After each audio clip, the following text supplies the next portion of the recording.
Hello friends, welcome to my YouTube channel AV academy. दोस्तों, मैं हूं श्वेता और आप सभी का स्वागत है मेरे यूट्यूब चैनल एवी एकेडमी के साथ।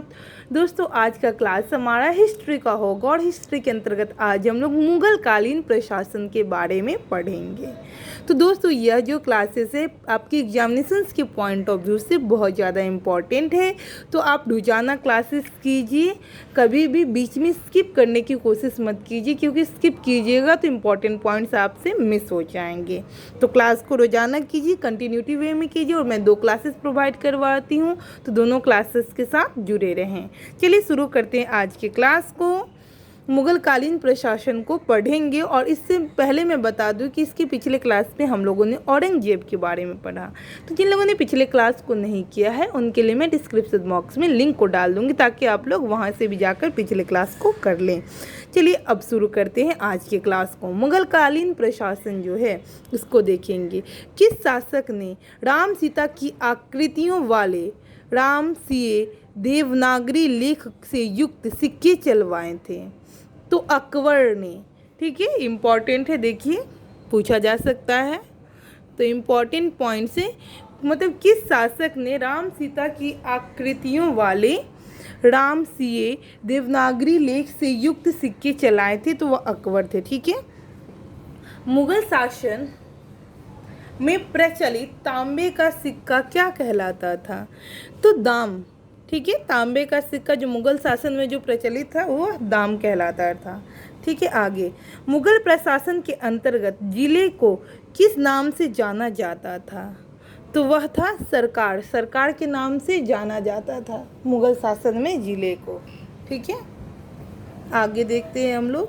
नेक्स्ट पॉइंट है हमारा, मध्यकाल में बटाई शब्द का क्या अर्थ था? तो लगान निर्धारण करने की विधि जो थी, जो बटाई शब्द का अर्थ था।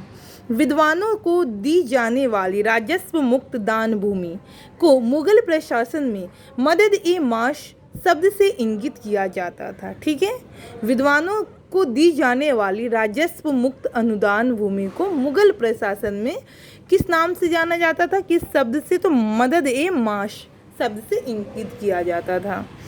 चलिए आगे देखते हैं। नेक्स्ट पॉइंट से हमारा, दिल्ली का वह शिक्षा केंद्र जो मदरसा ए बेगम कहलाता था किसके द्वारा स्थापित किया गया था?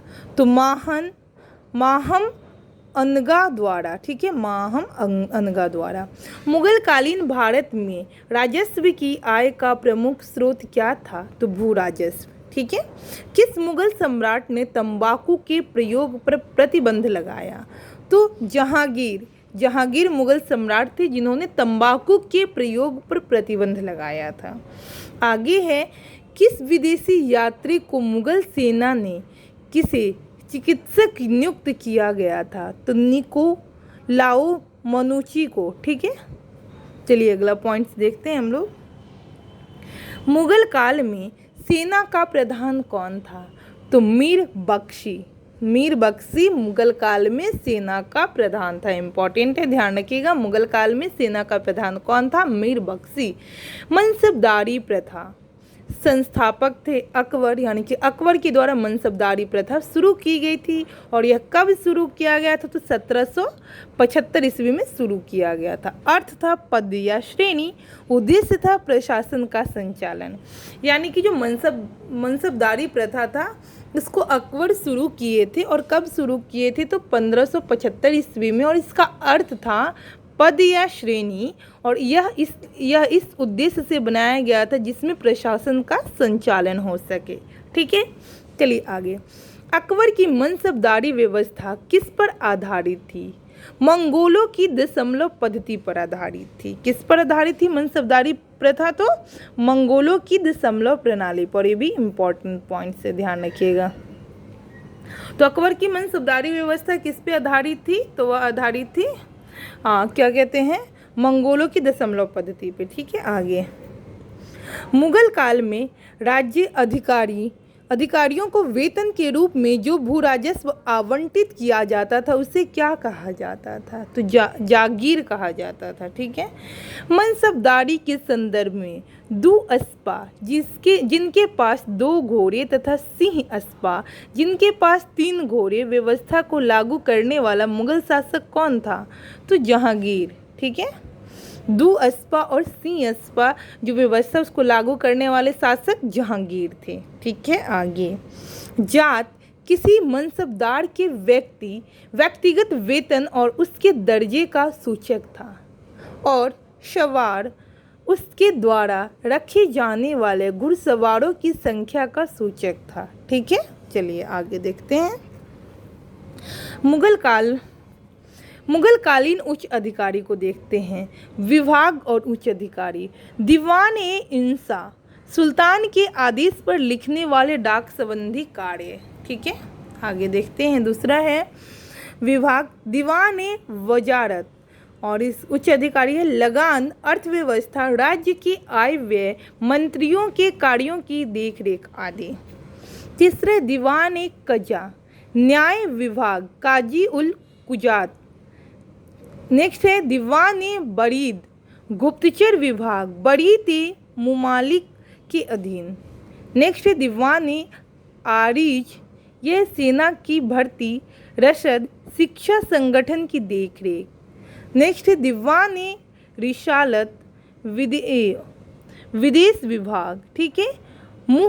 मुहतसिब ये प्रजा के नैतिक आचरण को नियंत्रित करता था। ठीक है। आगे,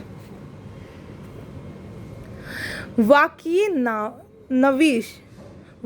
नवीस यह समाचार लेखक होता था। खुफिया नवीस यह गुप्त पत्र लेखक होता था। दरोगा-ए-डाक यह गुप्तचर विभाग का एक प्रमुख होता था। इसके अतिरिक्त यह पत्र व्यवहार का प्रभारी होता था। ठीक है। दीवान-ए-तन यह वेतन और जागीरों से संबंधित मामलों का निपटारा करता था। मीर आतिश यह शाही तोपखाने का प्रधान था। मीर-ए-बहर यह जल सेना का प्रधान था। ठीक है। आगे है हड़काड़ा और यह जो थे ये जासूस व संदेश वाहक दोनों होते थे। ठीक है। नेक्स्ट है हमारा वितिकच्ची। अकबर ने अपने शासनकाल के 19वें वर्ष दरबारी की सभी घटनाओं व खबरों को लिखने हेतु इनकी नियुक्ति की थी।